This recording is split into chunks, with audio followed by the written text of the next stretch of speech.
Hello everyone, welcome to Math World.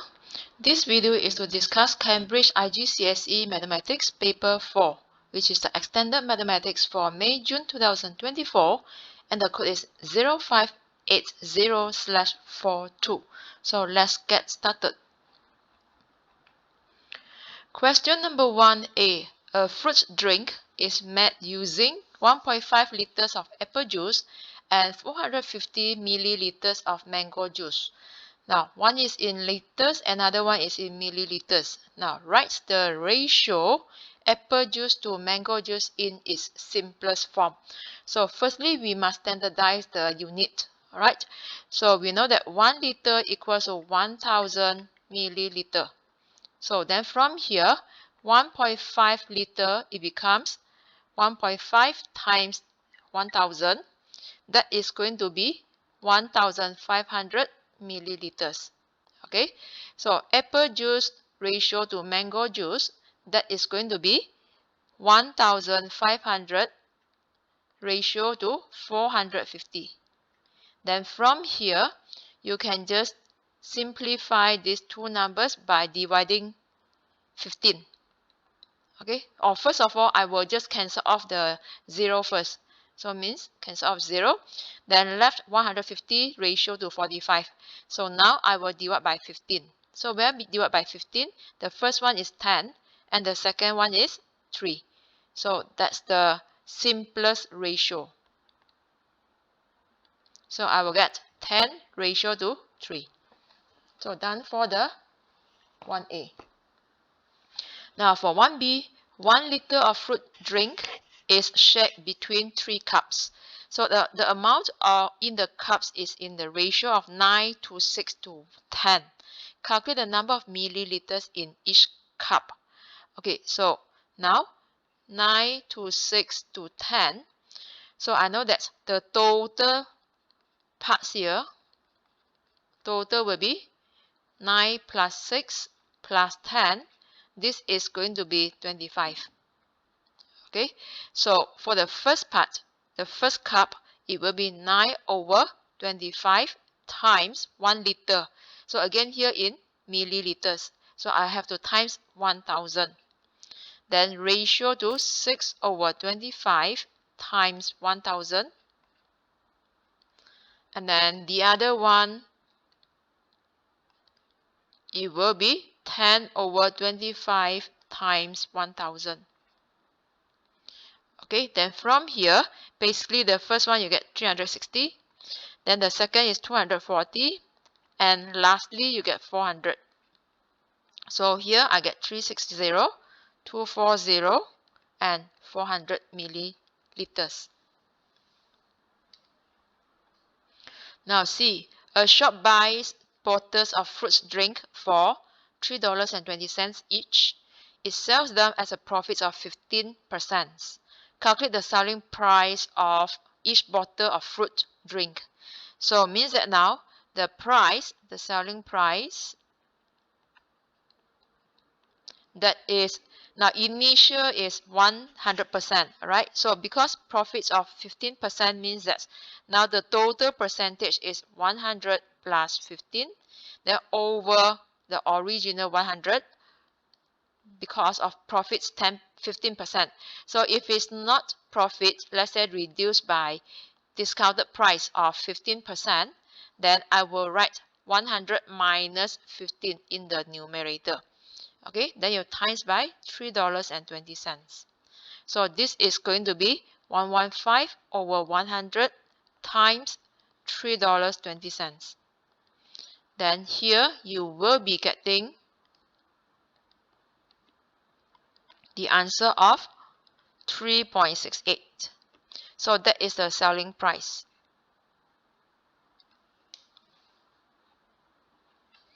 Now D, the number of bottles of fruit drink sold has grown exponentially as a constant rate of 2.5% per year. 5 years ago, the shop sold 16,620 bottles. Now calculate the number of bottles sold this year. Okay, this one was 5 years ago. So now we will use the formula A equals to P of 1 plus r over 100 to the power of n. So the A is the current amount, right?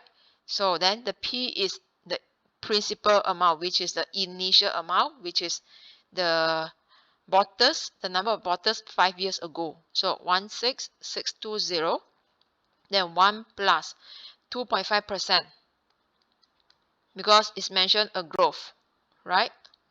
Then 5 years. Then from here, you will get 18804.0045. And now I round up to, because this is number of bottles, right? So you can write 18804. So that's the solution of this question.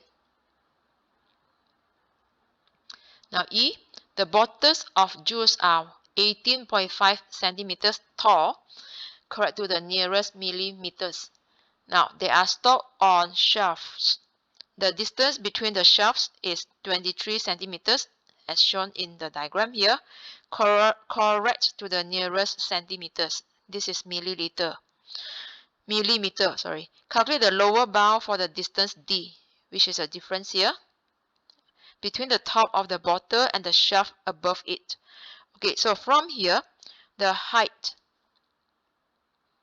of the bottle,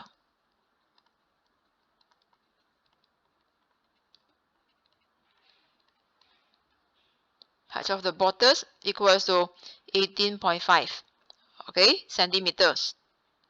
Then now, this is correct to millimeter. Okay, so absolute error equals to plus minus 1 millimeter over 2.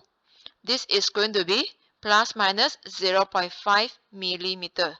But then remember, our bottle is in centimeter, and also your distance in centimeter. So I have to change the millimeters to centimeters. Wow, we know that 1 centimeter is 10 millimeters. Okay, therefore now for this you have to divide by 10. So 1 millimeter equals 1 over 10 centimeters.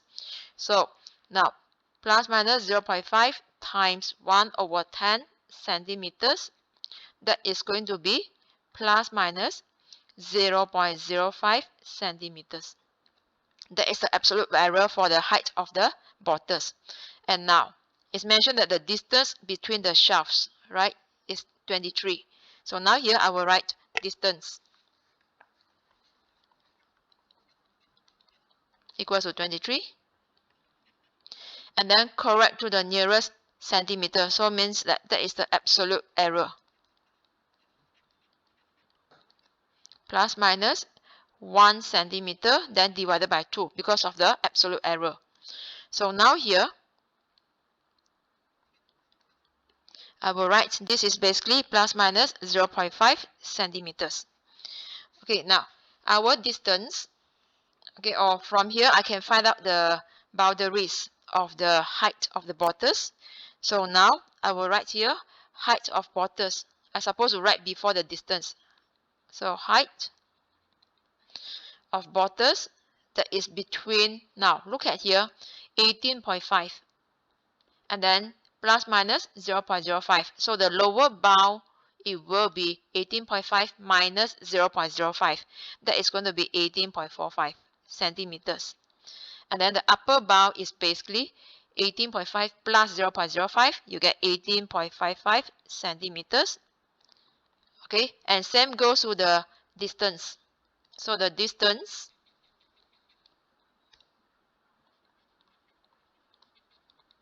So here the distance, it will be distance between the shaft, okay, of the shaft. So here I will write 23 centimeters plus minus 0.5. Then you will get 22.5 centimeters, and the other one is 23.5 centimeters. Now lower bound of distance, okay, so sorry, lower bound is D. So basically before I get the lower bound, I need to write down first my d when you refer to the diagram, that is 23 minus the height of the bottle. So now I will write that is distance minus height. So now lower bound of d, that is lower bound of distance minus upper bound of height.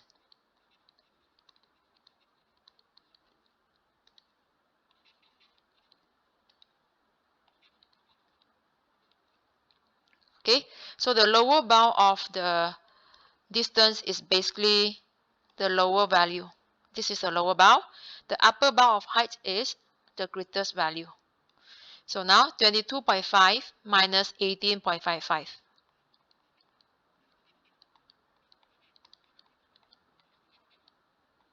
Then here is going to be 3.95 centimeter.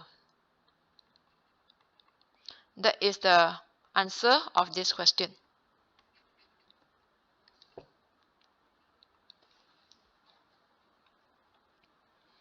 For question number 2, the diagram shows a straight line intersecting two parallel lines. Find the value of A and B. Okay, so from here, obviously to find the A, the total of these two angles is 180 degrees, right? Because this is one whole straight line. So now I will write my A is basically 180 degrees minus 38 degrees. This is going to be 142 degrees. Now, for the B is same as the A, right? Because of this alternate angle. Alright, so B equals to A equals to 142 degrees. So we have found both angles.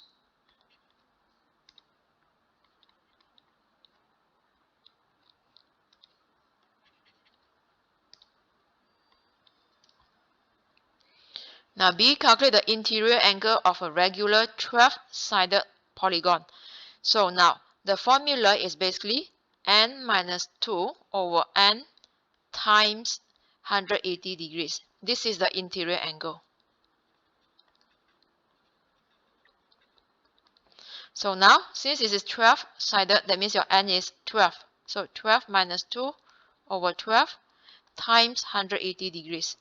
This is going to be 10 over 12 times 180 degrees. Then at last, you will be getting 150 degrees.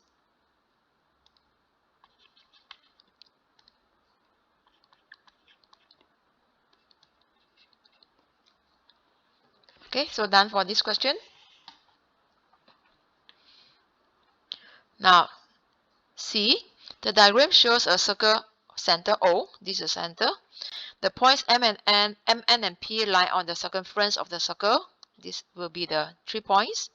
Now, A and B is a tangent to the circle at M. So, this word is very important. Whenever it is a tangent, means that when you join the M to the O, here is 90 degrees. Or, in other words, this is also 90 degrees. Now, find the value of F and G. Okay, so now, first of all, I know that OM is radius, OP is radius. That means these two angles are equal. So, which means here is G, right? G degrees. So, I can find the G by using the 90 degrees over here. That means now OMP is G degrees. So, G degrees is going to be 90 minus 56 degrees. Then you will be getting 34 degrees. So I have found the G, right? This is 34. Then now, to get the F, right? So I need to find out what is my angle at the center, POM. So my angle, POM, is basically 180 minus the 2G. So 180 minus 2G. Therefore, this is going to be 112 degrees. So when my POM is 112 degrees, right, my F here, it will be half of the angle at the center. So F degrees equals to half of angle POM. That is half of 112 degrees. Then you will be getting 56. So done for the C. Now D, the diagram shows a cyclic quadrilateral. Find the value of K.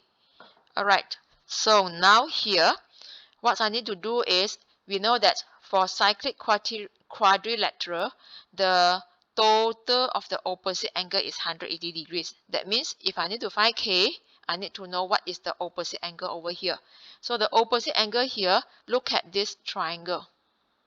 Okay, we know that for any triangle, the total interior angle is 180, right? Total interior angles is 180 degrees. So now I can just say 180 degrees minus 24 degrees plus 27 degrees. That is going to be 129 degrees. So when here is 129, that means your K will be 180 minus 129. Okay, or it will be 51 degrees. So I would say that basically another method is, right, your K, it will be summation of these two. Alright, so this is all 24 degrees plus 27 degrees. That is 51 degrees as well. So that's the answer for K, 51.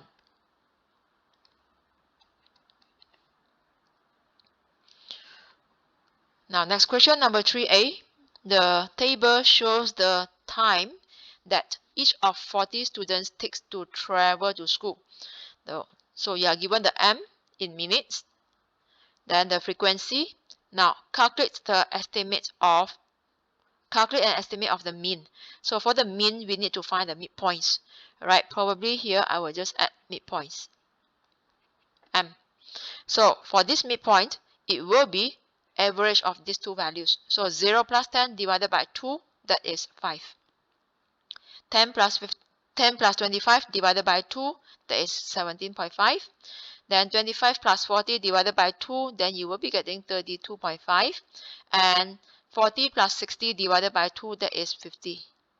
Okay, so from here, my mean is basically summation Fm over summation F. So this is my F. That means now here, this is going to be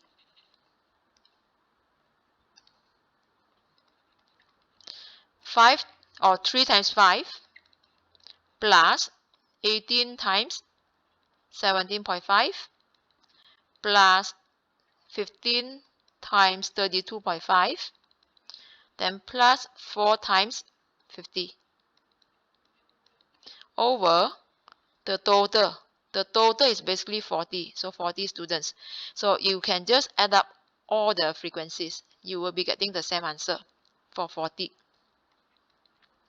So from here, the total for the numerator is 1017.5, then divide by 40. So you will be getting 25.4375. This is the exact value. So I will just copy down this whole value as the answer. So if let's say it is not exact, you still have other decimal value, right? You still have other figure after the 5, then you have to round up to 3 significant figures. Now, part 2 on the grid, draw a histogram to show the information in the table. Okay, so for this histogram, you are using frequency density as the vertical axis. So which means now we need to do calculation. So frequency density is basically frequency over class width. Okay, so you are not given any space. So probably I will just write here, this is a class width, or probably I write here. This is a frequency, this is a class width.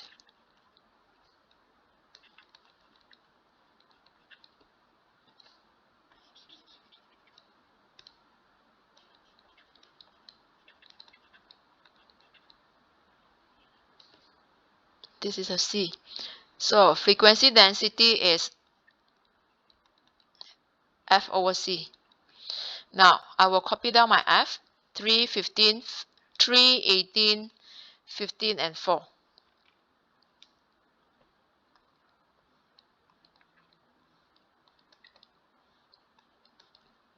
Okay, then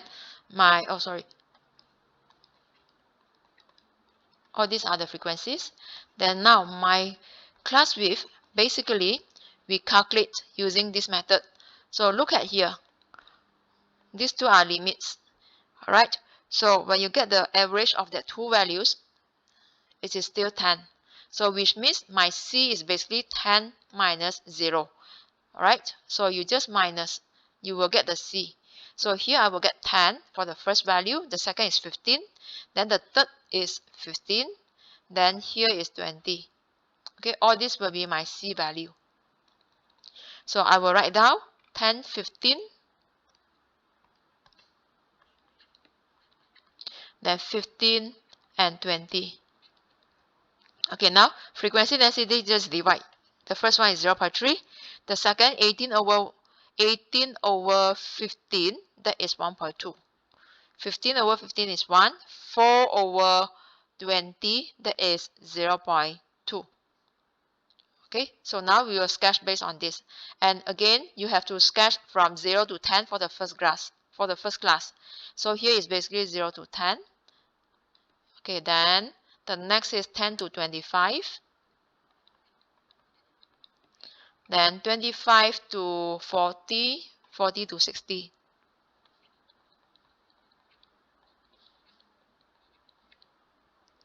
Okay, so now 0 to 10, the height is 0.3. So here there are 10 squares for 1 unit. Each square is 0.1 unit. That means now it will be 3 squares. Then next is 10 to 25, the height is 1.2.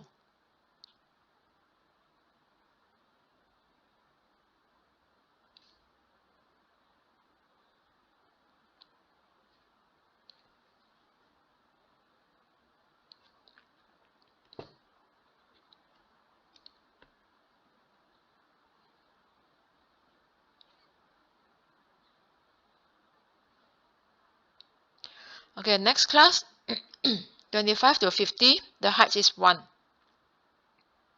25 to 40, the height is 1.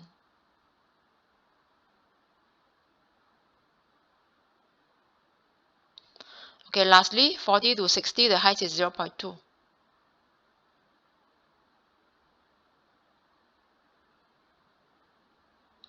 Okay, so this is the histogram. Now, part 3, 2 students are selected as random from the 40 students. 2 students. Calculate the probability that one student takes more than 25 minutes. So, P, M greater than 25. And the other one, N means times. The other student takes 10 minutes or less. So, 10 minutes or less. Alright, so now since it's involved 2 students here, so I'm not sure whether first student taking more than 25 minutes or second student taking more than 25 minutes. So you have the times 2. The times 2 is to assign which student taking more than 25 minutes. So now M greater than 25, right? Greater than 25, that means it will be 15 and 4. So my total is 19. So here, 15 plus 4 over initially 40 students. Now, after you have taken one student, left 39 students. So less and equals to 10 minutes. So less equal to 10 minutes is basically just 3 students. So therefore, the probability is 3 over 39, then you times 2. Then now here I will simplify. 19 over 40 times 3 over 39 times 2, then you will be getting 19 over 260. So that is the probability for this question.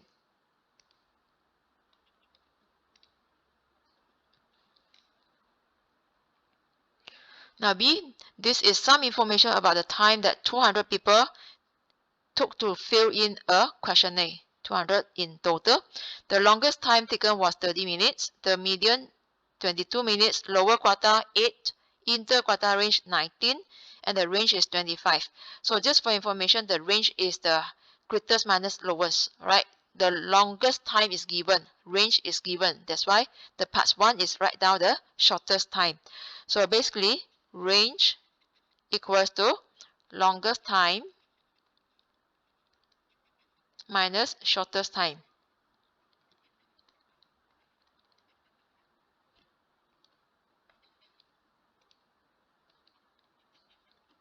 So now to get the shortest time, just move to the other side. So now my shortest time is basically,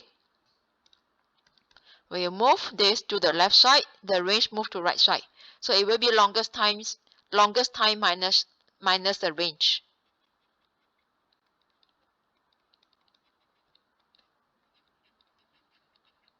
Therefore, longest time is 30 minutes. Then you minus the mean, the range is 25. Hence, you are getting 5.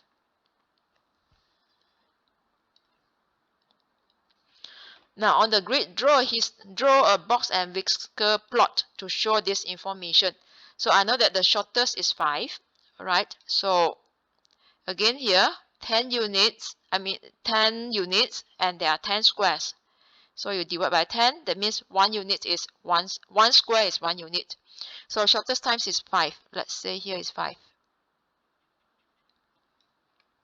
Then the longest is 30 minutes. So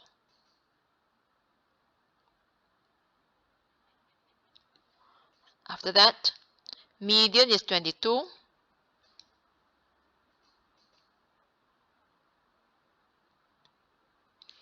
Okay. Then lower quarter is 8.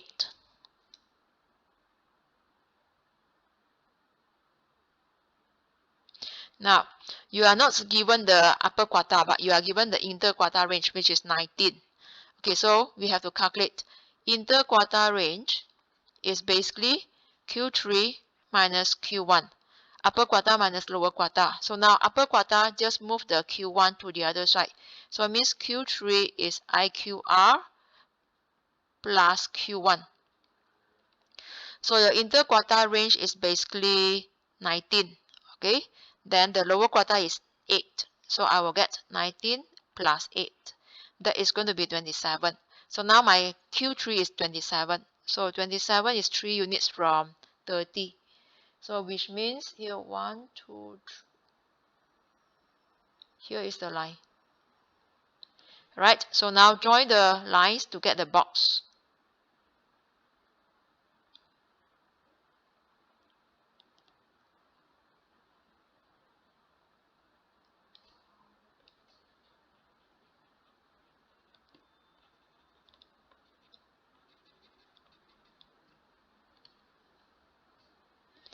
The Q median is 22.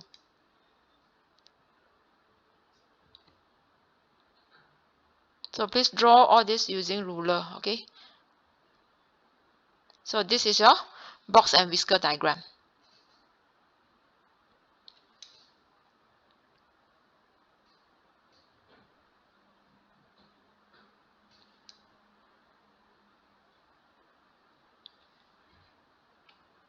Now, George says that 101 of the 200 people took more than 22 minutes to fill in the questionnaire.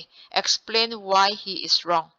Okay, so now here, took more than 22 minutes. 22 minutes is actually the median. So median, we know that it is half, right? And there are 200 people. So median equals to 22.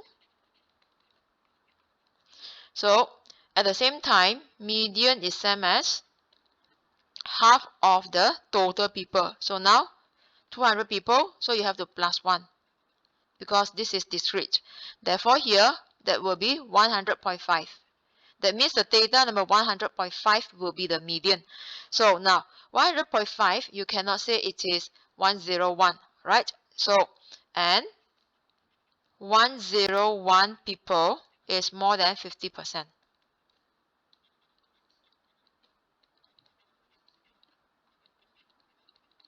Okay, our median is actually 50%. So now 101 is more than 50% already, which is wrong. Okay, now for question number 4a, the diagram shows a tank in the shape of a half cylinder with radius 12. So it means that here is also 12. And the length is 1 meter. This is centimeters, length is 1 meter. Now the tank is fixed horizontally and is completely filled with water. First part, calculate the volume of the water in the tank. Give your answer equal to the nearest 10 centimeter cube. So now we know that the length is 1 meter and your answer is centimeter cube. So now length is 1 meter. 1 meter is same as 100 centimeter. Right? That means now I will say that my H is 100 centimeter. Because for the cylinder, your volume is basically pi r square H. Right? That is for full cylinder. But then now this is only half cylinder, therefore half pi r square H. So your R is 12. That means now here, half, the pi is replaced by 3.142. Then the R is 12, square it, and H is 100. That means now here you will be getting 22622.4. And now, nearest 10 centimeter cube. So, nearest 10 centimeter cube, that means you have to refer to the ones. So, since the ones place is 2, therefore, I will have to write 22620. So, that is your volume.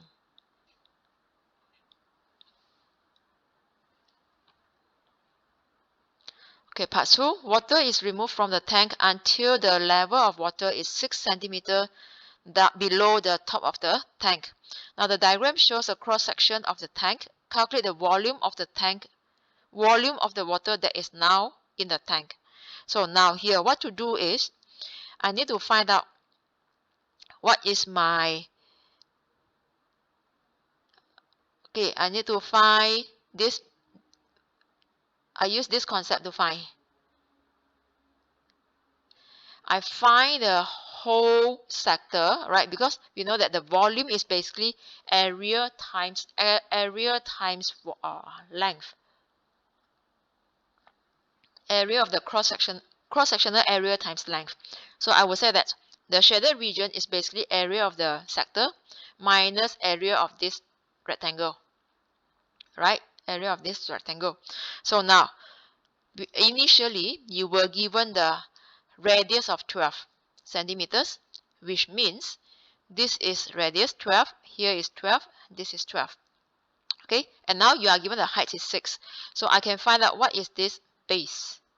Alright, so now I will say, because I need to find out what is my angle, okay, to get the area of the triangle later on and also the area of the sector. So now what I need to do here is, I'll just draw this out.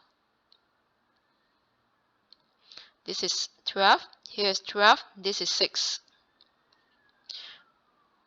I let this be A, B, C, and I let this be D. Okay, now I need to find out what is my BCD or ACD, up to you. I need to find this angle. So I have 12 and the 6. The 6 is actually the adjacent side. And then the 12 is the hypotenuse. So adjacent and hypotenuse is basically cos. So I will write cos angle ACD, that is 6 over 12.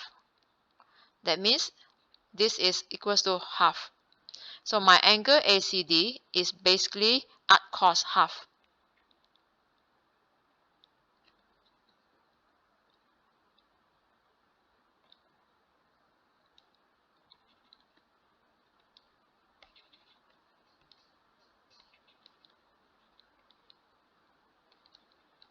That is going to be 60 degrees. So since here 60 degrees, the other side is also 60 degrees because it's the equal angle, equal triangle. So now I know that my angle ACB, okay, ACB means the total here is basically 2 times 60 degrees. That is 120 degrees. So now my volume, okay, volume equals to area of sector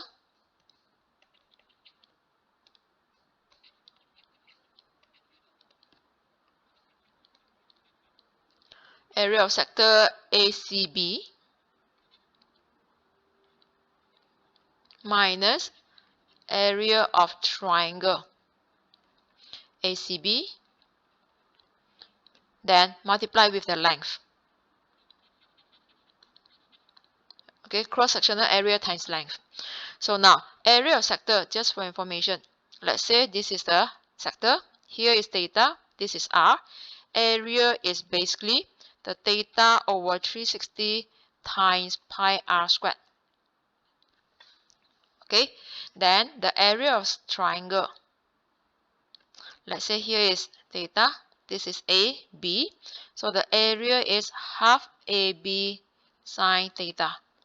So now the first one I will get 120 degrees over 360 degrees, then times pi r squared. Pi is, I just remain as pi, my r is 12.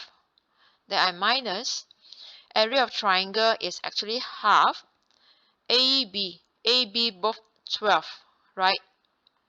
So here I will write 12, 12, then sine 120 degrees. Now the length from the previous part, length is 100 centimeters.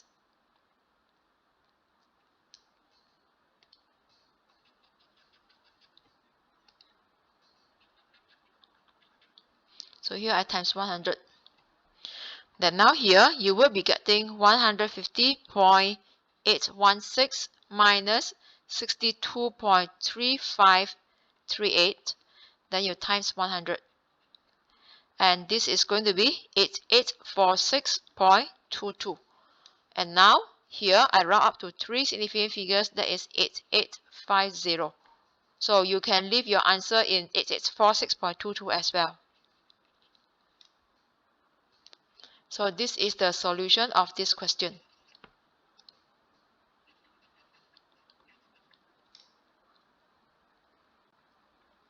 B. A rectangular fish tank with length 42 centimeters and width 35 centimeters is full of water. A stone lies at the bottom of the tank. When the tank is removed from the tank, when the stone is removed from the tank, the depth of the water decreases by 0.2 centimeters. That means with the stone in the tank, the depth of the water is increases by 0.2, right? So the density of the stone is 2.2 grams per centimeter cube. Calculate the mass of the stone in grams. Okay, so from here we know that density is mass over volume, and now we need to find the mass. So density equals to mass over volume. So now to get the mass, sorry, that is density times volume.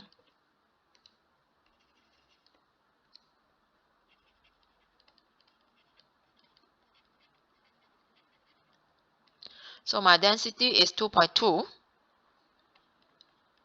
Okay, the volume, okay, now here, basically, I will say that your fish tank, the length is 42, the width is 35. So the stone removed, the water decreases by 0.2. So it means that this h is 0.2, right? So the height of the water. So that means now here, or the height, you can say the height of the water decreases by 0.2 centimeters, or I say that the stone is with the height of 0.2, right? So then here, just times the volume. So the volume of the water in the tank is basically 42 because it's rectangular tank. Therefore, it is length times width times height. Then at last, you will be getting the answer of 646.8. So this is the actual value, right? So exact value. That means now I just copy down this whole value and no need to round up.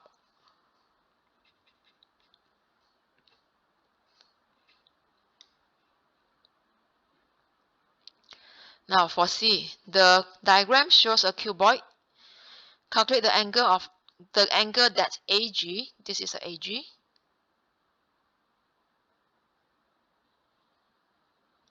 okay, mixed with the base of the cuboid. This is a base. So now basically, so AG, the angle between AG and the base, you have to draw a line down from the G, right? Then from the A, since the A touches the base, so from the A, you join to the C. So for your information, the angle is basically GAC, right? And here is 90 degrees perpendicular because you draw down to the base. So now from here, to get the angle GAC, firstly, I need to find out what is my AC because you are given the opposite side of the angle GAC, which is 15, right? So now I have to find out my AC. So my AC, when you sketch, draw like this. This is actually A, here is C, and then this is B. So AB is 8, BC is 12, right? So which means now here, my AC is found using the Pythagoras theorem, which is square root of 8 squared plus 12 squared. Then you will be getting 4 square root 13. Okay, and now refer to the triangle AGC. So here I will draw AGC.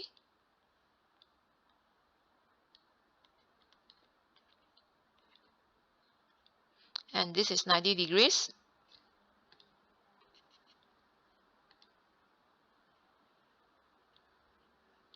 My angle is GAC now. Okay, so GC is given 15. We have found the AC, 4 square root 13. So the angle GAC has opposite side. This is opposite and adjacent side. Okay, so opposite and adjacent, we use tangent. So it means tangent angle GAC, that is going to be GC over AC.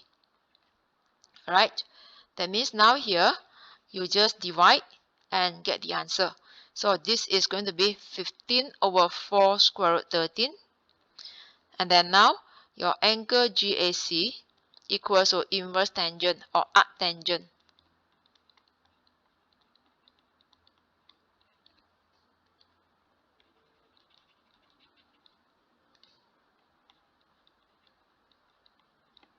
Therefore, you will be getting the answer of 46.1 degrees, correct to 1 decimal place.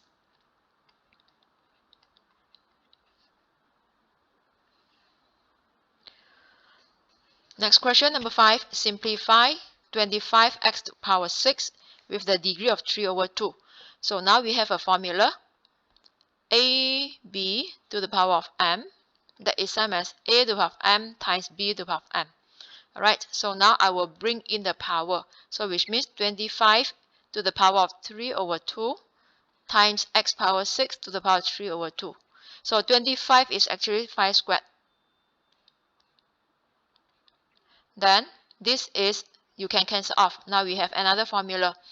A to the power of m, then another degree n outside. This is going to be a to the power of mn. So it means that here I will cancel off. This one becomes 3. 3 times 3, it will be 9. So then, the next one, in the first term, the 2.5 can be cancelled off. So it's basically 5 cubed. Okay, so I'm getting 5 cubed x degree 9. So 5 cubed is basically 125. So this is your answer.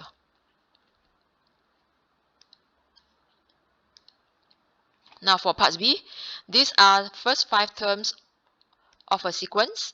Find the nth term of the sequence.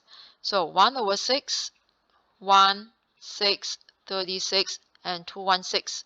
Now I know that 1 over 6 is basically 6 power negative 1. 1 is basically 6 power 0. Then 6 is 6 power 1. 36 is 6 power 2.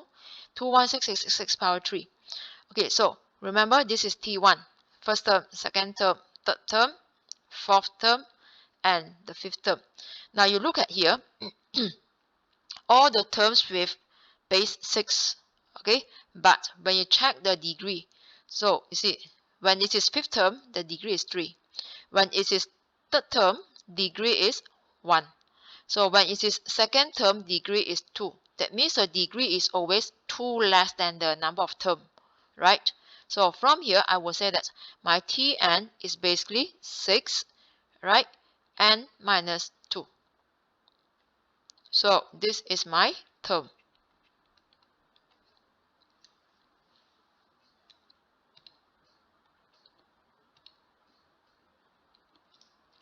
C, expand and simplify. So x plus 4 multiply with x minus 3 multiply with 3x minus 1.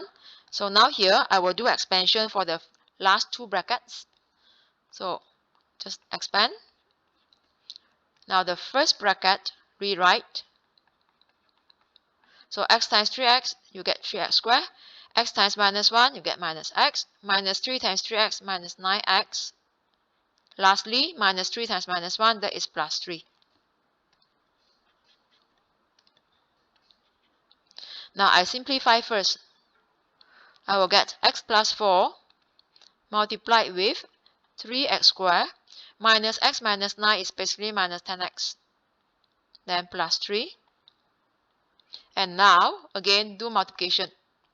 So x multiplied to the whole bracket, followed by 4 multiplied to the whole bracket. So you will be getting 3x cubed minus 10x squared plus 3x. So 4 multiplied to the brackets, it will be plus 12x squared minus 40x, then plus 12. So you will be getting 3x cubed. The minus 10x squared and plus 12x squared, it will be plus 2x squared. Okay, then the term with the x, when you simplify the third term and the fifth term, 3x minus 40x, that is going to be minus 37x. Then lastly, plus 12. So that's the solution of this question.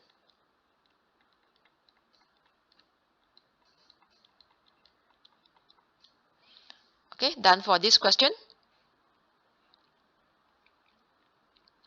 For D, first part, show that the left-hand side equals to right-hand side simplifies to the quadratic equation. So now, I will copy the question first. So to show this, right, you can just times the whole equation by you times the whole equation by x minus 2 before or after you have moved the x, alright? I will move the x first, then it will be easier. So when I move the x, this becomes 2x plus 5, then followed by multiplying x minus 2 to the whole equation. So I will get 2x plus 5 multiplied with x minus 2 plus 7 equals to 0. Then from here, you need to do expansion. So 2x multiplied to the bracket and 5 multiplied to the next bracket. So you will be getting 2x squared. 2x times minus 2 minus 4x. 5 times x is plus 5x. Then 5 times minus 2 is minus 10. Followed by plus 7 equals to 0. Now from here, I will be getting 2x squared minus 4x plus 5x is plus x. Minus 10 plus 7, that is minus 3. Okay, so we have proven this.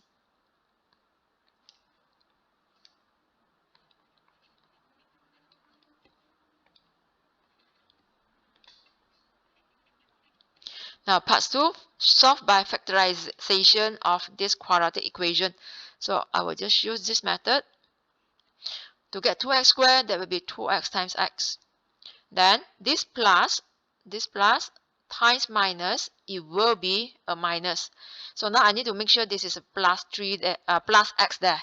Alright, so now the 3 can be changed to 3 times 1. I mean the factors will be 3 times 1. So it means that it should be 3, it should be plus 3 here and then minus 1. Because plus 3 times x, it is plus 3x. And then minus 1 times 2x is minus 2x. Then from here, I will be getting 2x squared.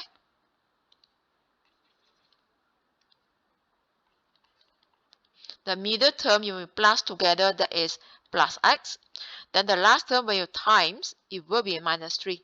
So now my factors will be just cross multiplication.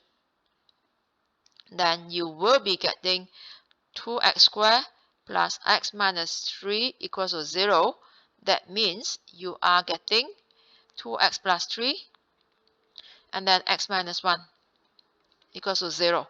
So either first term equals to 0 or second term equals to 0. So which means 2x equals to negative 3, x equals to negative 3 over 2, or x equals to 1. So here I get two values.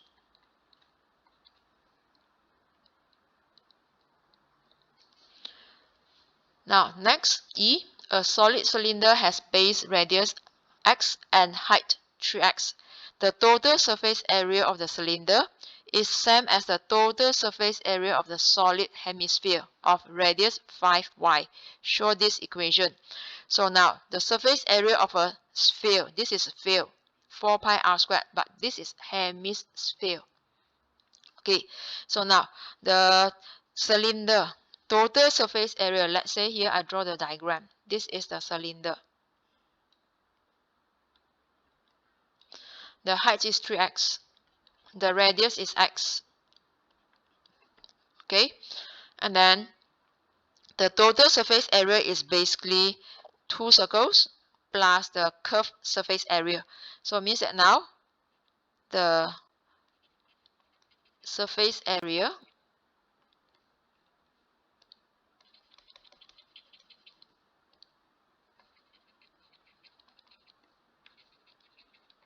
of a cylinder,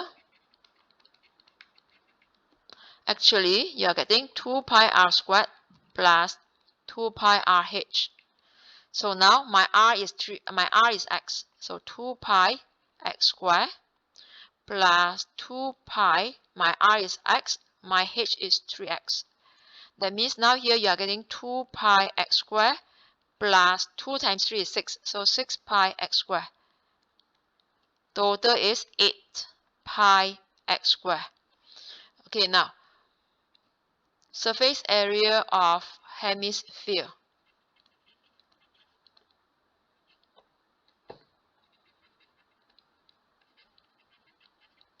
That is half of this value because 4 pi r squared is for sphere. And now your hemisphere radius is 5y. So let's say this is the hemisphere.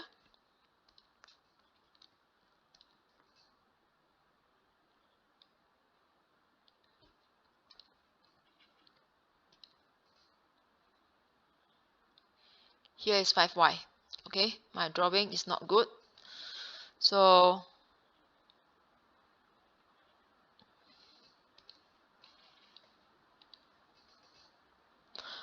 I just leave it. Okay, now r equals to 5y, right? So that is half of 4 pi r squared, where the r equals to 5y. That means half and 4 becomes 2. So pi, the r is 5y. Then you square it. So now here you will be getting 25. 5 squared is 25. 25 times 2 is 50. 50 pi y squared. So now equals these two terms, you will be getting the total surface area of cylinder is ms. Okay, so now I will get 8 pi x squared equals to 50 pi y squared. And now you need to show the x squared. So, which means, okay, let me check.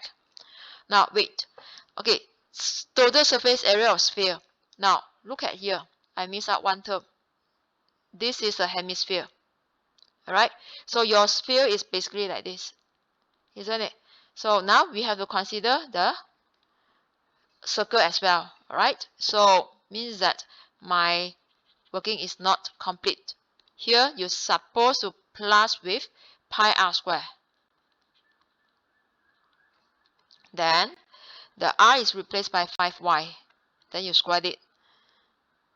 Alright?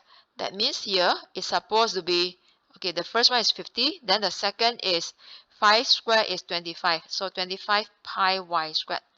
Alright? So be careful with this. Because if it's a sphere, we just consider this whole part, which is the curve, I mean the circumference. Alright? So then now, because of hemisphere, you need to consider the base here as well. So don't forget about it. So that means here it's going to be 75 pi y squared. So now your total surface area, you just equate these two values. This is 75. Then now here, to get the x squared as a subject, so the pi will be cancelled off from both sides. So now I will be getting x squared equals to 75 y squared over 8. So we have proven the form.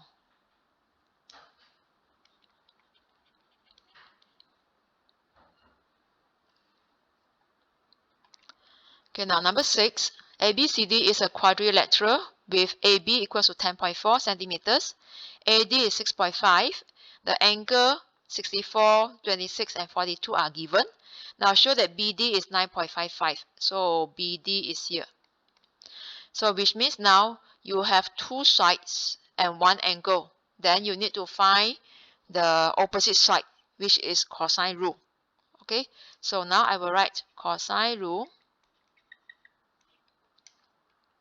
So cosine rule, I will use BD squared, which is the angle, the side opposite to the angle, equals to AB squared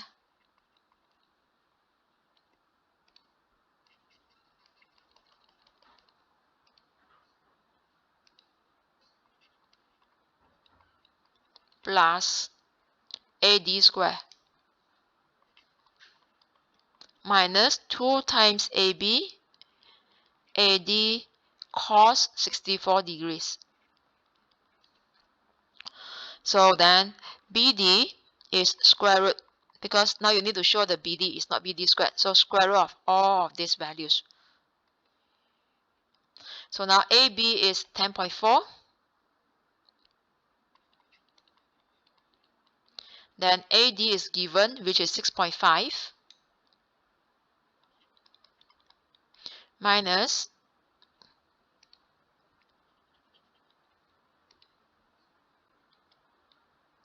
2 of 10.4, then 6.5 cos 64 degrees. So here is going to be 9.5468, and now I round up to 2 decimal places. That is going to be 9.55.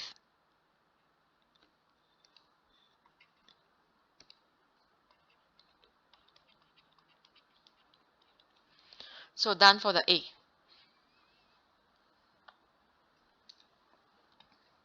Now B first part, show that BCD angle is 112. So BCD, use a triangle angles, right? So the total angles in a triangle is 180. So therefore BCD is 180 minus 26 and minus 42. So angle BCD equals to 180 minus 26 and 42. Then this is going to be 112 degrees. So shown.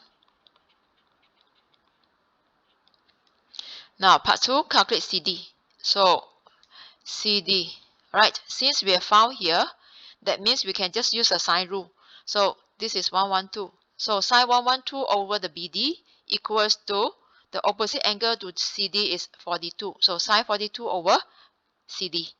So now my working is sine 112 degrees over 9.55 equals to sine 42 degrees over CD. So to get CD, the CD move up, okay, the 9.55 move down, and sine 112 move down. So now your CD is basically 9.55 sine 42 degrees over sine 112 degrees. Then here is going to be 6.892. That is also 6.89. So this is the working for CD.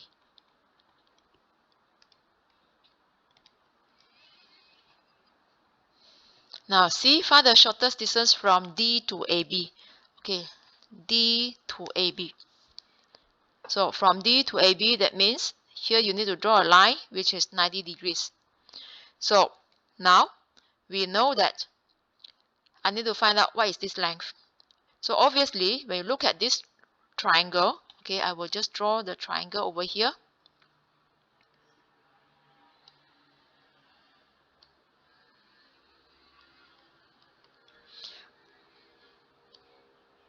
This is your D, this is your B, here is your A. And then this is 6.5.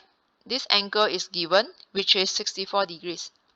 Now I need to find out this length. I let it be X. So X is the opposite side of the angle of 64 degrees. Okay, opposite side, and then AD is the hypotenuse. So opposite and hypotenuse, that is sine.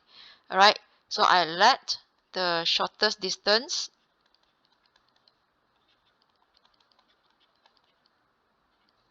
from D to AB be X. So I will get sine X equals sine 64, not sine X, sine 64 degrees equals to X over 6.5. Then from here, your X is 6.5 sine 64 degrees.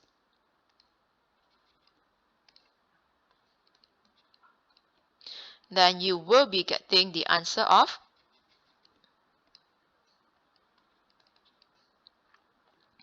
5.8422, and this is going to be 5.84.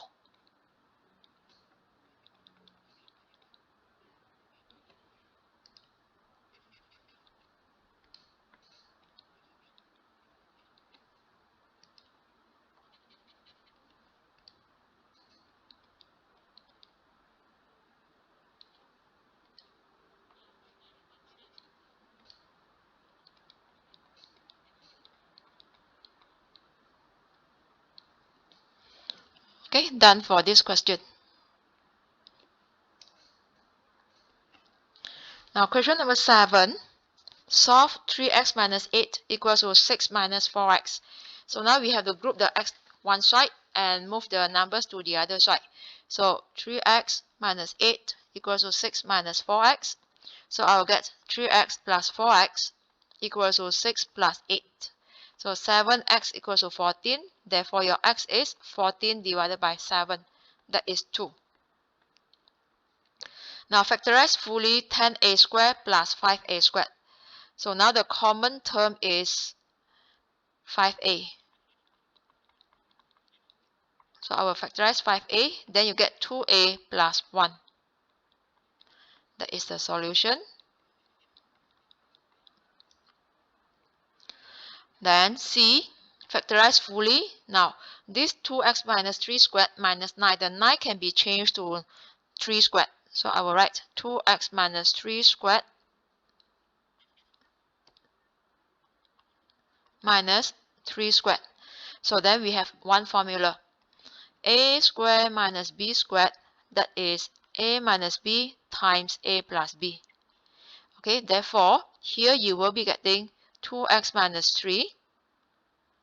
That is your A. Then you minus the another 3. The 3 here is the B. This is B. So minus B. Then multiply with 2x minus 3 plus 3. Because your A is 2x minus 3 and the B is 3. So here it will be 2x minus 6. Then just 2x. So from the 2x minus 6, you can factorize the 2. So I get x minus 3.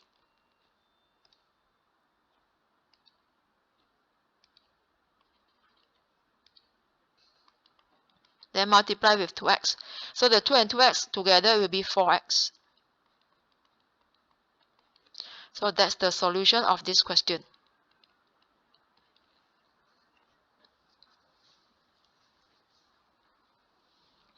Now for D, given fx equals to 1 over 4x minus 1, where the x is not equals to 1 over 4, gx is 3 power x, find f4. So your f4 is basically 1 over 4 times 4 minus 1. You replace the x by 4 in your fx. Therefore, this is going to be 1 over 16 minus 1. Therefore, 1 over 15. That is your solution of this question. Now, part 2, find GG2. So, GG2 is basically the composite function. That is G of G2. So, for G2, replace the x by 2 now. That is G of 3 squared. I get G of 9. So, G of 9, now replace the x by 9.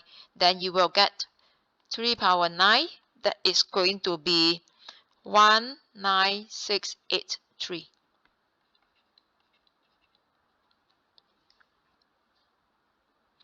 Part 3, find the k when gk is f7. So now, your f is 1 over 4x minus 1. So now, gk, when gk, okay, I'll copy the question first. gk is f7. So gk is 3 power k. The f7, just replace the x by 7. So I will get 1 over 4 times 7 minus 1. That means this is 1 over 28 minus 1, 27. So 1 over 27, this is 1 over 3 cube. And since your 3 cube is in the denominator, so I can move up. But once you move up, you need to times minus to the degree. Therefore, now you are getting same base, and hence I will just compare the degrees. That will be k equals to minus 3. Or you just compare the index. Now, question number 8. A baker decorates X small cakes and Y large cakes. In one day, he decorates not more than 16 small cakes. 16 is 16x. Not more than means maximum. Okay. So now, less than 10 large cakes. So large cakes is Y. Now, more small cakes than large cakes and a total of not more than 24 cakes. One of the inequalities that shows this information is x less equals to 16. This x less equals to 16 is actually the information for first point, not more than 16. That's why I said maximum is 16. Now, A writes down the other 3 inequalities in x and or y. So now, less than 10 large cakes. Large cakes is y. So it means that y is less than 10. And then now the third point is more small cakes than large cakes. Means that small cakes is x is more than y. Okay, so you can write x more than y, or you can just write this as y is less than x. So this one you can just write y less than x. Now the last one, total of not more than 24 cakes. Total will be small cakes and large cakes. Not more than means less equals to 24. So these are the 3 inequalities.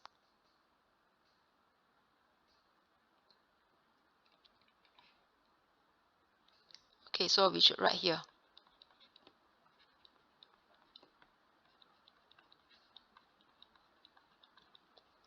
Okay, now B, on the grid, draw 4 straight lines and shade the unwanted regions.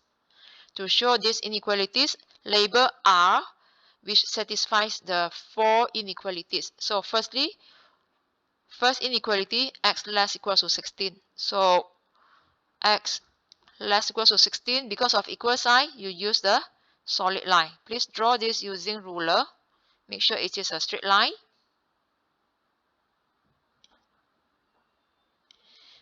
Okay, I draw first before I shade the region.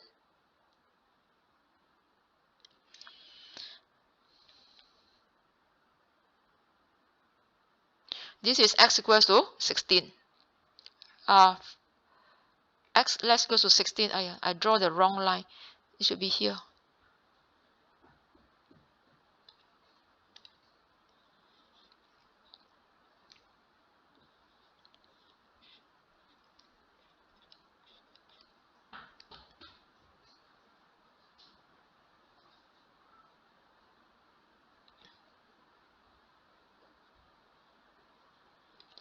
Okay, draw the straight line. Then y less than 10. So there is no equal sign here. That means you should use the dotted line. This is the y equals to 10. So less than 10 means use the dotted line and no more solid line. So this is y equals to 10.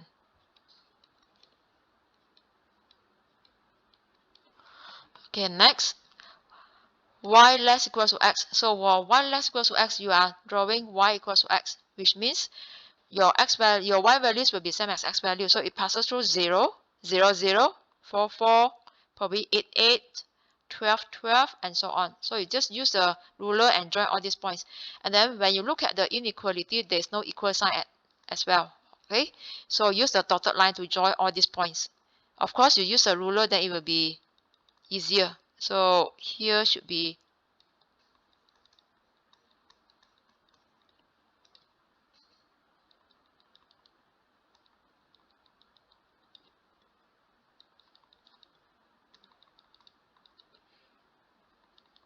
so actually it passes through all the diagonals. Okay, 8, 8 is wrong. 8, 8 is here. The diagonals of the squares.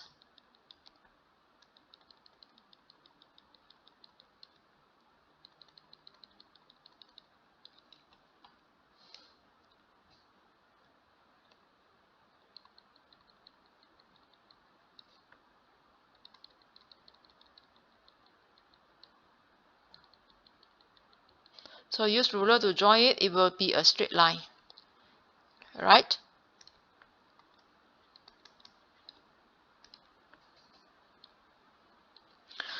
Okay, so this is y equals to x. Now the other line is y plus x less equals to 24. So we need to draw y plus x equals to 24 first. So now I will write y equals to minus x plus 24. So when x equals to 0, my y equals to 24.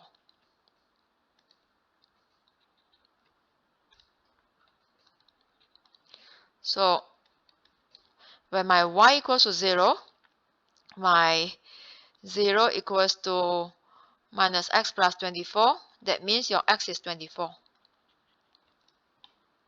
Okay, so x is 24. So basically, if you join these 2 points, right? So probably I can find more points where x equals to 12. Your y equals to 12, right? Because 12 plus 12 is 24. So it passes through this point. Alright, so when you join, you should get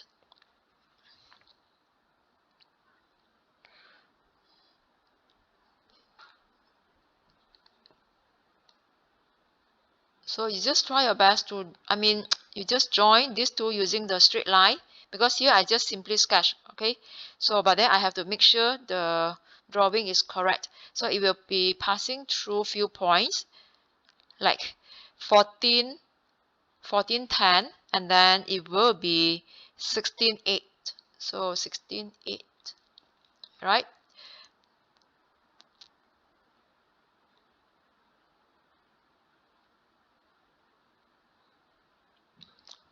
Then you just join to the point.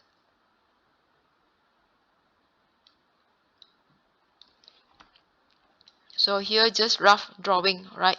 So the most important will be the intersection. That's why you join using ruler, that will be the most accurate. Okay, so let's say this is a straight line. Although my straight line is not very, does not look nice. So this one, x plus y, or y equals to minus x plus 24. Okay, so now we need to shade the unwanted region. So my wanted region will be those satisfying all these 4 inequalities. So unwanted means that instead of x less equals to 16, I don't want x greater than 16. So I have to shade the region for x greater than 16. So which means I have to shade the region here. This is greater than 16.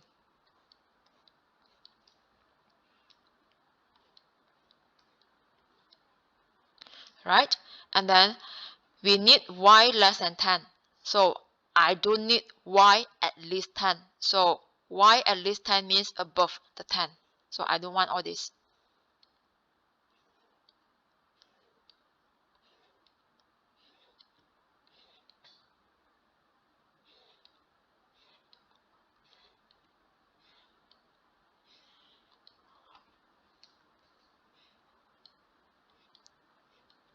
Okay, now the next one is we need y less than x.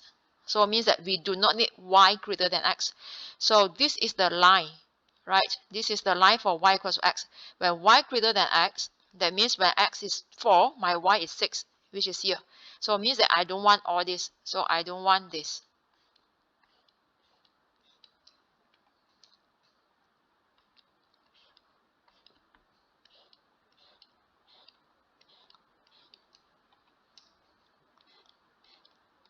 Okay, the unwanted region. Then lastly, when you refer to this, this is actually y less equals to minus x plus 24. We need less, but we do not want more. Okay, so we do not want more means that this is the line. So more means it will be above the line. We don't want the above.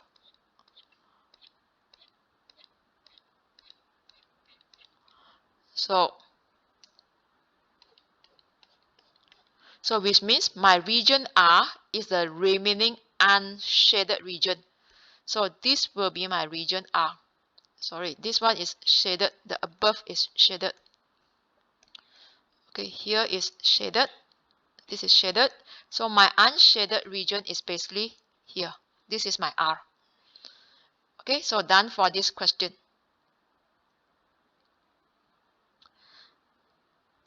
Now, part C, the baker earns $8 for decorating a small cake and $12 for decorating a large cake. Use your diagram to find the largest amount the baker can make in one day by decorating the cakes. Okay, so now amount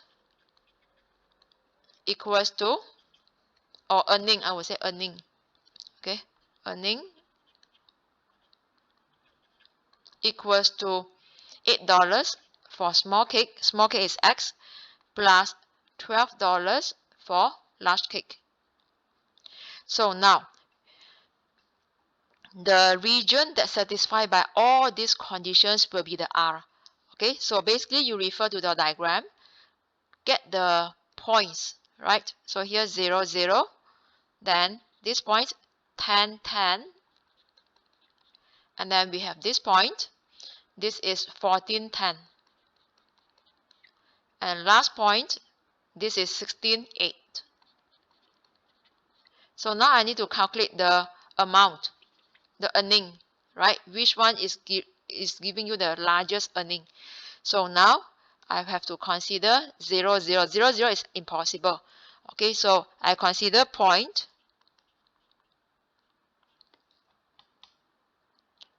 10, 10. So that means now my earning equals to 8 times 10 plus 12 times 10. So this is going to be $200.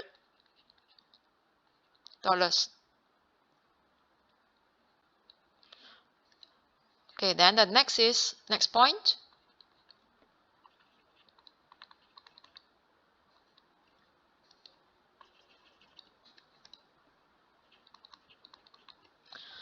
Next point will be 14 and 10. Okay, which is this point. Then 16 and 8. 14 and 10. Then 16 and 8.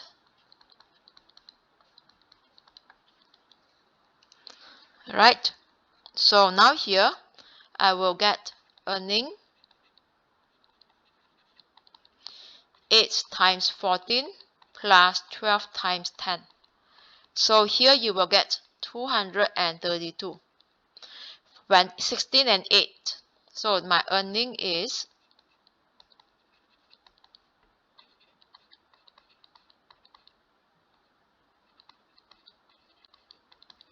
this is going to be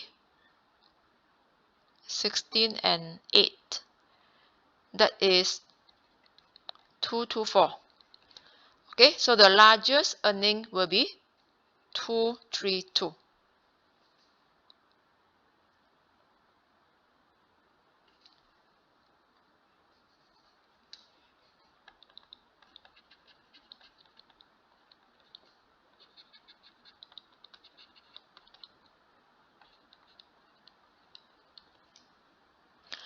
Alright, now next question, number 9.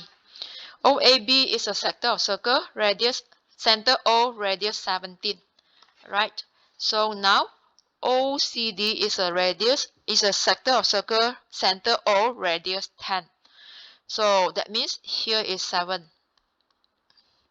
Now OCA and ODB are straight lines, and angle AOB is 60 degrees is given here. The perimeter of the shaded shape ABCD can be written in this form.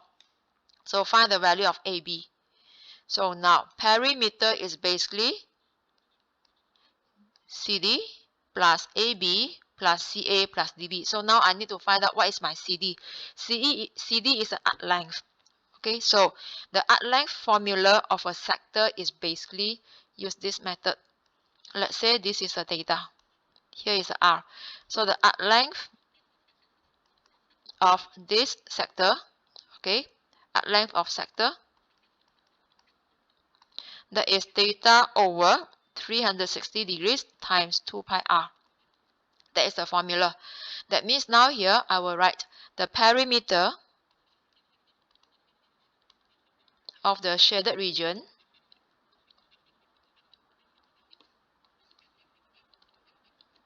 that is AC plus CD plus DB plus AB. So my AC is 7, CD, okay, is 60 degrees and 10. So means that use this formula. So that means it's 60 over 360 times 2 times pi times 10. Okay, then plus my dB based on the diagram, that is 7. So you plus 7, and then the AB, the R now becomes 17. Same formula. So which is plus 60 over 360 degrees times 2 times pi times 17. So the R is 17. So that means now here you will be getting the answer. It will be 7 plus 7 is 14. Okay, so the first one is going to be 10 over 3 pi. And the second value is 17 over 3 pi. So now you have to leave your answer in pi, because here a pi plus b. So here I will get 14 plus 9 pi. So just rearrange, it will be 9 pi plus 14. That means your A is 9, because A pi. B is 14. So done for this question.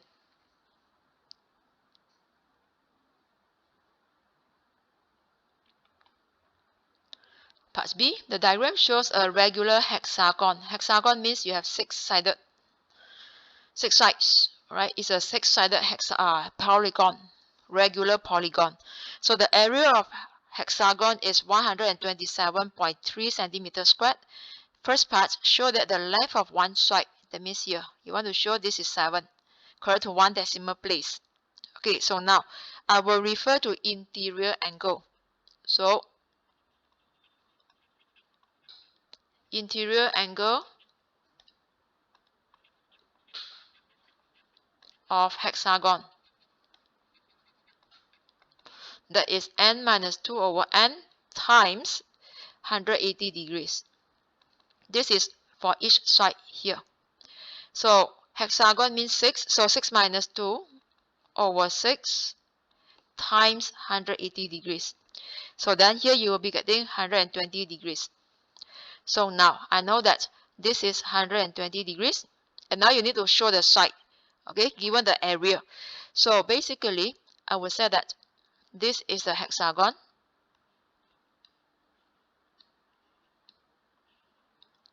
right? I can split into 2 triangles and 1 rectangle. Let's say the length is A. Okay, let the length of each side be A.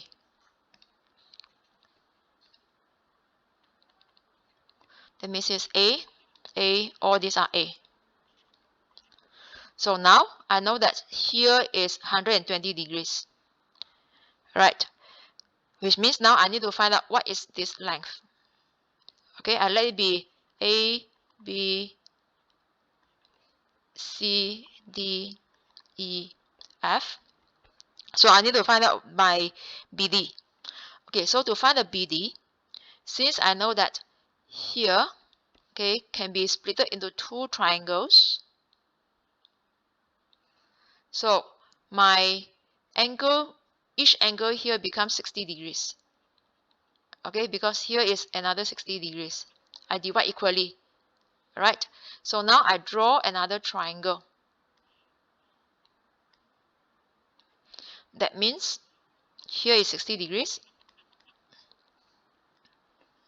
Okay, I draw bigger.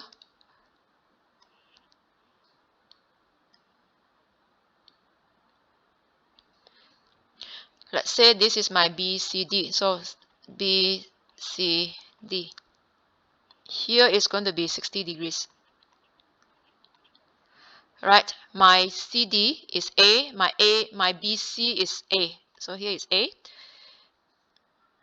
Then I let this be G. This is my G.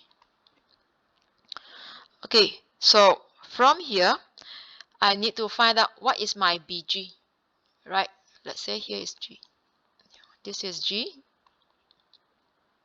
Once I know my BG, then I can know my BD later on. Then I can find the area of the rectangle ABDE. So now my sine, okay, I need to find BG. How much? So BG is the opposite side. Okay, and then the hypotenuse side is the BC. So you have opposite and hypotenuse, that is sine. So I will write sine 60 equals to BG over BC. So now my BG is going to be BC sine 60. BC is already A, so A sine 60. So A sine 60. 60 is basically sine 60 is basically square root 3 over 2. So this is my BG. Okay, therefore now my BD, right? So my BD, it will be double of BG. So 2 BG, that is 2 times square root 3 over 2A. Then I'm getting square root 3A.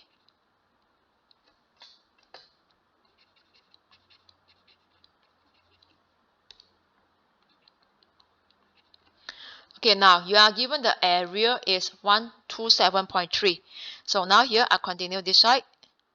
So the area equals to 127.3. So now my area is basically 127.3 equals to, now I know my A, root 3 over, my A is basically, okay, root 3 over 2. I leave my answer in A first because I want to show the A is how much. My A is 7. So which means now for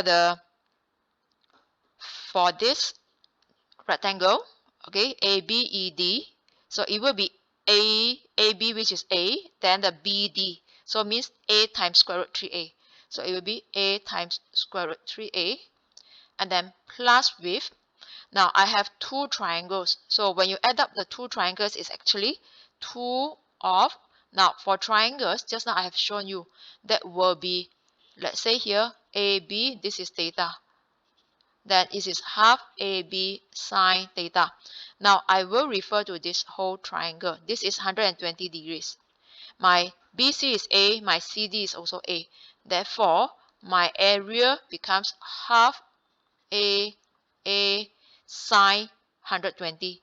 Okay, so now here I better write like this.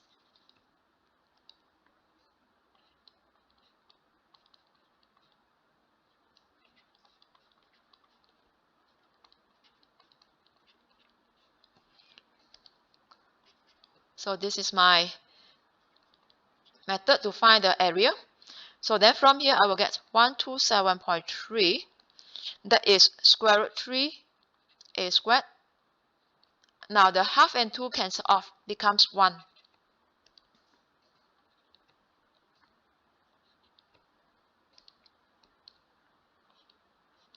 So sine 120 is actually sine 120 degrees, that is root 3 over 2.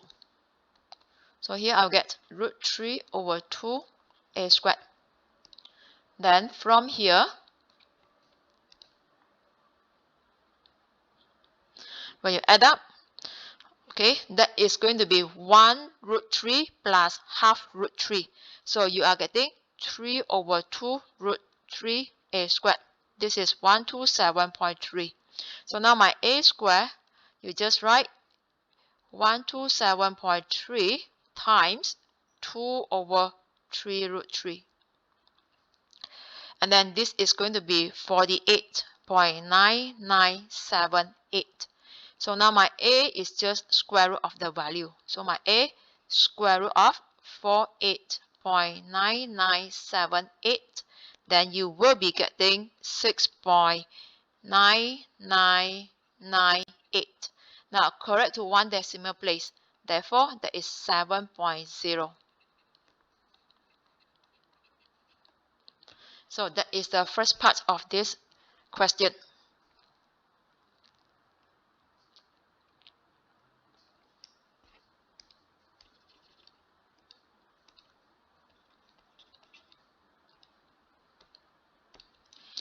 Okay, now part 2. The hexagon is the cross-section of a prism of length 10 centimeters. Now, find the volume of the prism. So the area is given. Alright, so the cross-sectional area is given.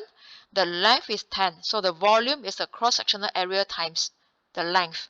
So therefore, volume equals to 127.3 times 10. That is 1273. That is the volume.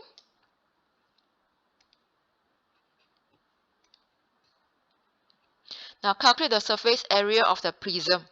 So the surface area of prism means that you have two faces, front and back. Okay, and then you will have 6 faces. Here, 1, 2, 3, 4, 5, and 6. 6 faces of this. Alright, therefore, I will just times 2 to 127. So, surface area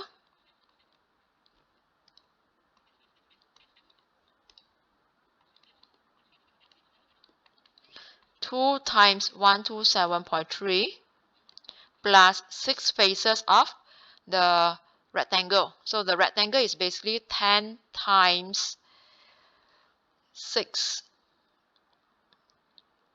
Let me check. Okay, here is 7. Here is 10. So that means for each rectangle, the area is 10 times 7. Then you have 6 faces. So here it will be 6 times 10 times 7.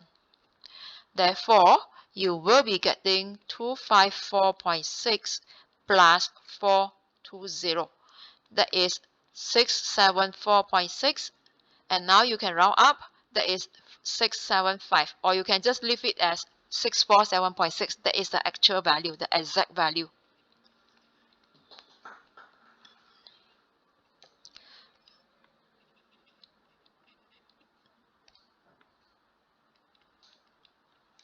So done for this surface area.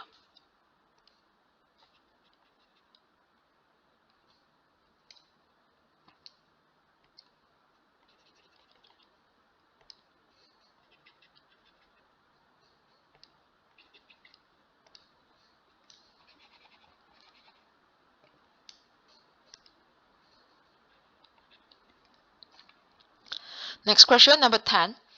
A is a point 62 and B is a point 3 minus 4. Find the coordinates of the midpoint. So now the midpoint of AB formula is x1 plus x2 over 2, y1 plus y2 over 2.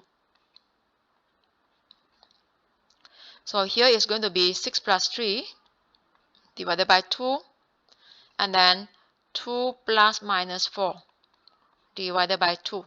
So from here, basically you are getting 9 over 2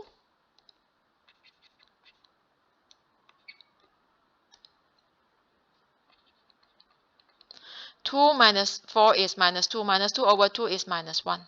So 9 over 2 and then minus 1. That's the midpoint coordinates. Now calculate the length of AB. So the AB equals to square root of, you can write x1 minus x2 squared or x2 minus x1 squared, up to you. So here I write x1 minus x2 squared, then plus y1 minus y2 squared. So here is going to be square root of 6 minus 3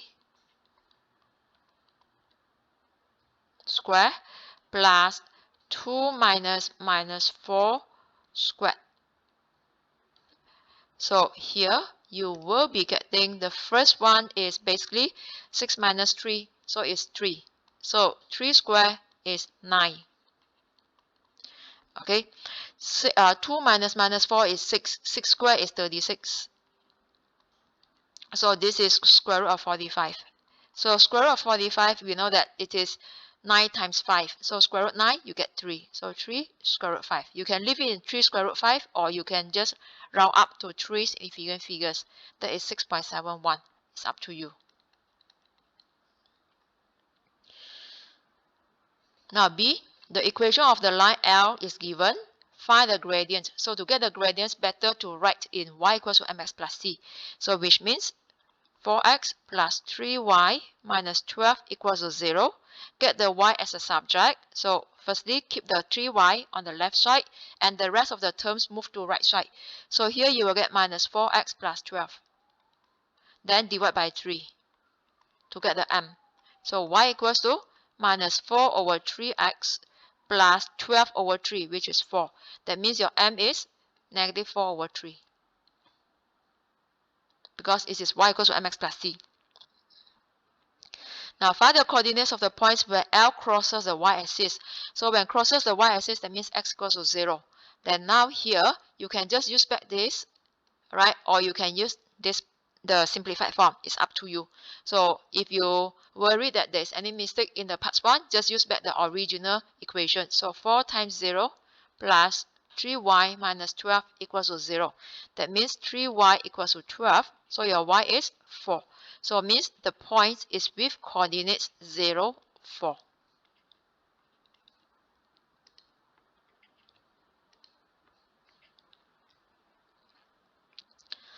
Now part 3. Line P is perpendicular to L and passes through 6, 5. Give your answer in y equals to mx plus c. So now, since it is perpendicular to L, go back to the L. The gradient is negative 4 over 3. So means that now, m times negative 4 over 3 equals to negative 1 because of perpendicular lines. So now your m is basically 3 over 4. So now y equals to 3 over 4x plus c. Then 6, 5. That means x is 6, y is 5. So you will get 5 equals to 3 over 4 times 6 plus c. So which means your, this is going to be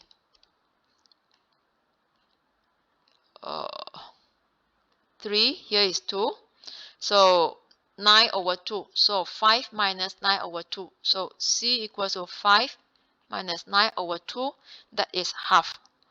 Okay, that means now you will be getting y equals to, your m is 3 over 4. So substitute back into this equation. So 3 over 4x plus half. So that is your line.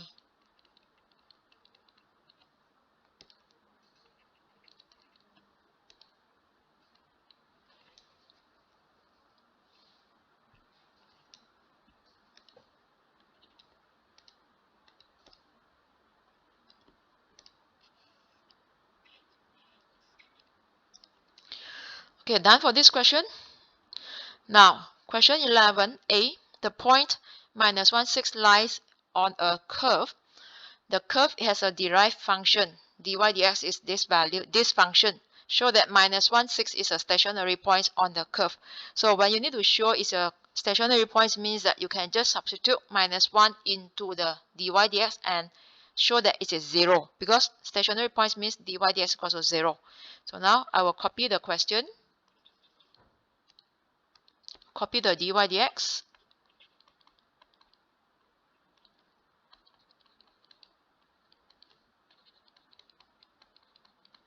okay, so the x is minus 1. Then now I need to show that this is 0.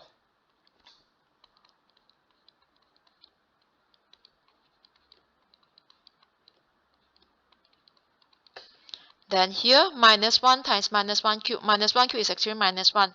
So minus 4 times minus 1, sorry, minus 4 times minus 1 is 4. So minus 1 squared, this is positive 1. Positive 1 times minus 9 is minus 9, then plus 5. So from here, this is 0. So when dy dx equals to 0, that means minus 1, 6 is a stationary point.